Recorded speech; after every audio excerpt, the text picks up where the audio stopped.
Welcome back to Red Fence, where politics gets pulled apart with no talking points, no filters, no blind loyalty. I'm your host, ABH.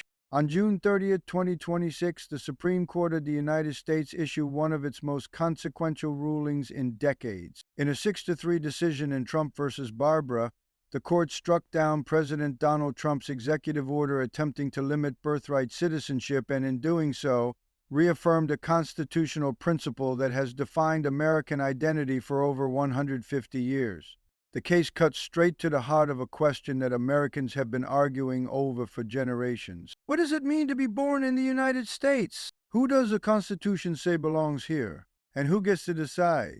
Today, we're going to answer those questions carefully, thoroughly, and without the political noise that tends to drown out the actual law.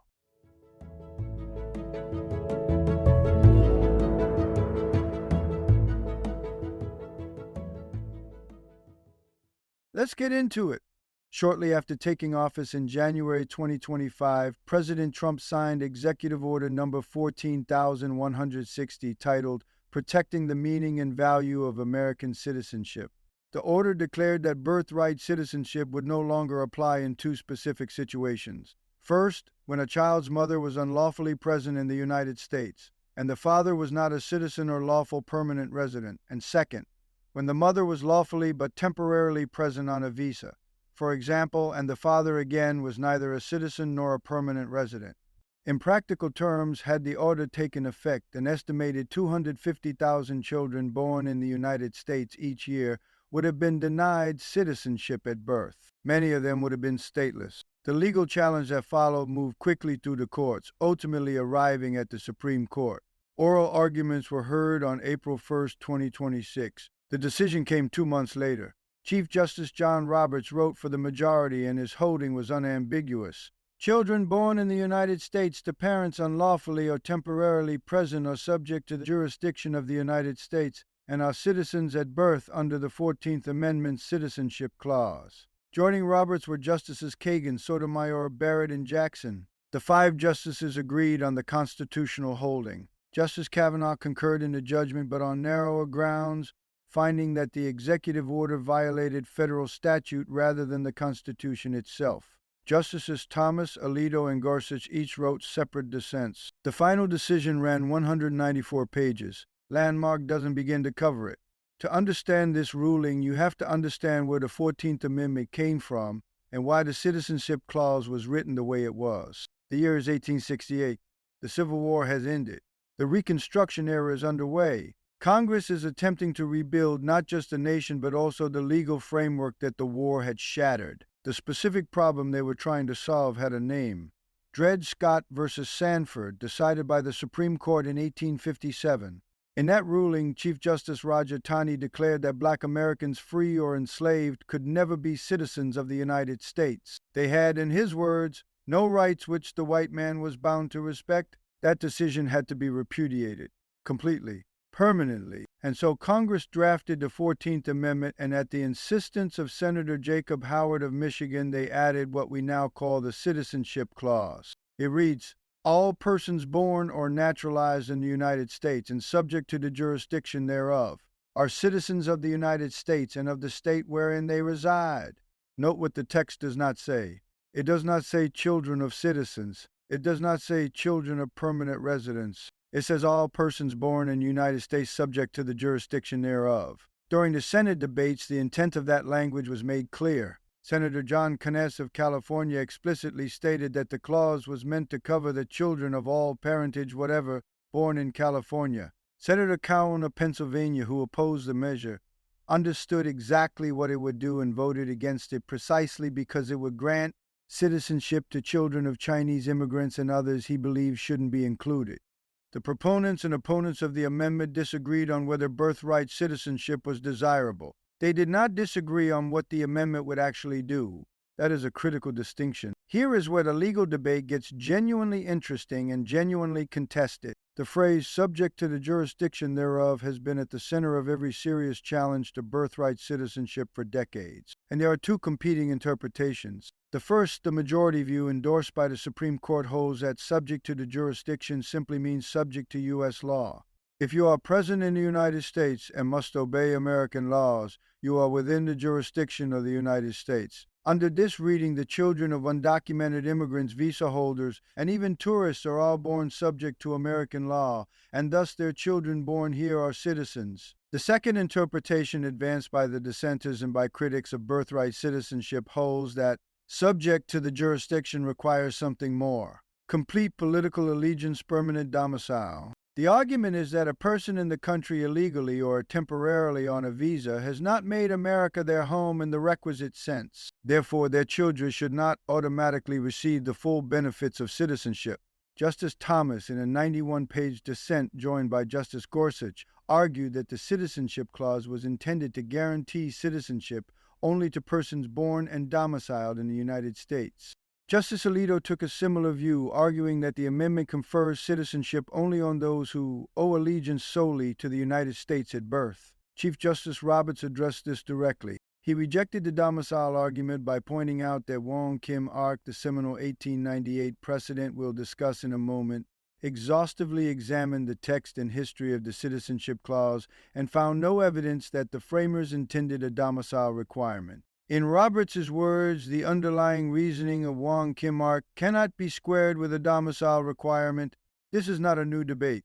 What the 2026 ruling did was settle it, at least for now. If you want to understand birthright citizenship, you need to know the story of Wong Kim Ark.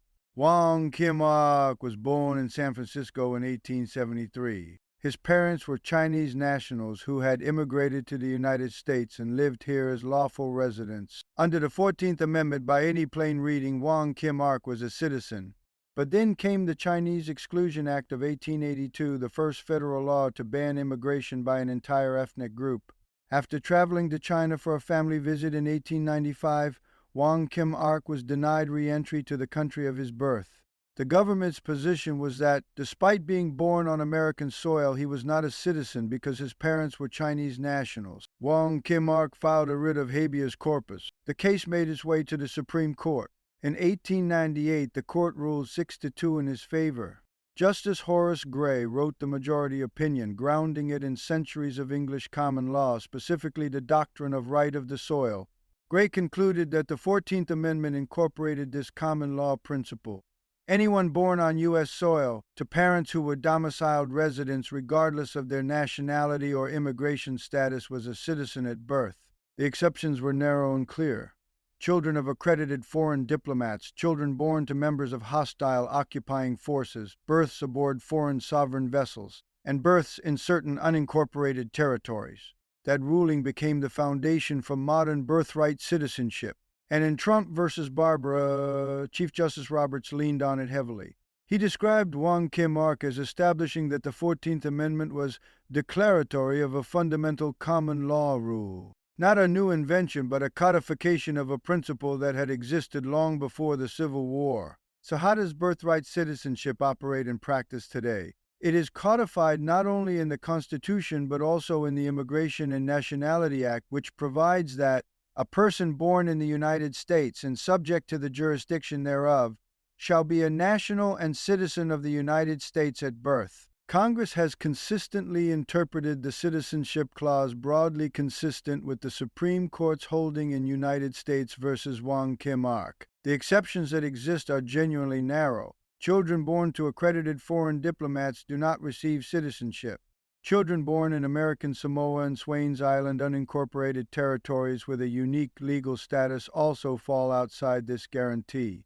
But outside of those limited exceptions, the rule is clear. If you are born on U.S. soil, you are an American citizen. Also worth noting is the scale of what Trump's executive order would have altered. An estimated 250,000 children per year would have lost citizenship under its terms. Many would have been stateless, neither citizens of the United States nor recognized as citizens of any other country. The humanitarian implications of that outcome were not lost on the court. Let's be fair here. This is a debate with serious people on both sides, and it deserves honest treatment. Critics of birthright citizenship, those who argued in favor of Trump's executive order or would support a constitutional amendment to end it, make several substantive points. The most common is the so-called birth tourism concern. The idea that foreign nationals travel to the United States specifically to give birth, so that their children acquire American citizenship. Critics also argue that birthright citizenship creates incentives for illegal immigration, and that moving to a jus sanguinis system citizenship by blood rather than by soil would align the United States more closely with European nations. These are not frivolous arguments, but they run into some significant problems. On birth tourism, research has consistently found that the scale of the practice is statistically negligible. The Niskanen Center reviewed the available data and concluded that estimates of birth tourism have been widely overblown and are statistically indistinguishable from zero. The State Department has been able to screen for this for years. On the broader immigration incentive argument, the evidence for a significant deterrent effect from eliminating birthright citizenship is weak. Families make complex, often desperate decisions about migration. The citizenship status of a future child is rarely a primary driver. And indeed, many European countries do not practice just solely.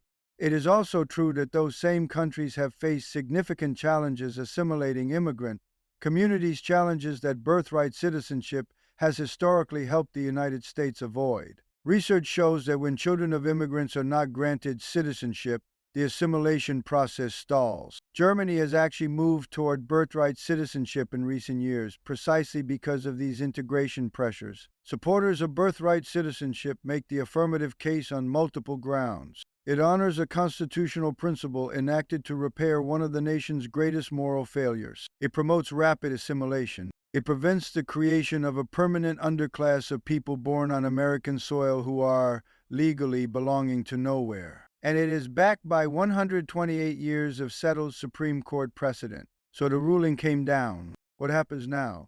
For the immediate future, the answer is clear. Birthright citizenship remains fully in effect. The executive order is void. The estimated 250,000 children born here each year to undocumented or temporarily present parents remain citizens under the Constitution. But there are important nuances worth understanding. Justice Kavanaugh's concurrence is particularly significant.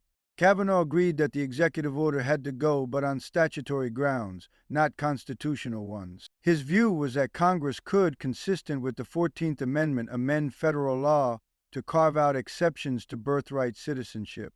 That is a meaningful crack in the constitutional wall, even if it didn't determine the outcome here. 5 justices, the majority, rejected that view and held that the Constitution itself requires birthright citizenship as broadly interpreted. Congressional action would be futile.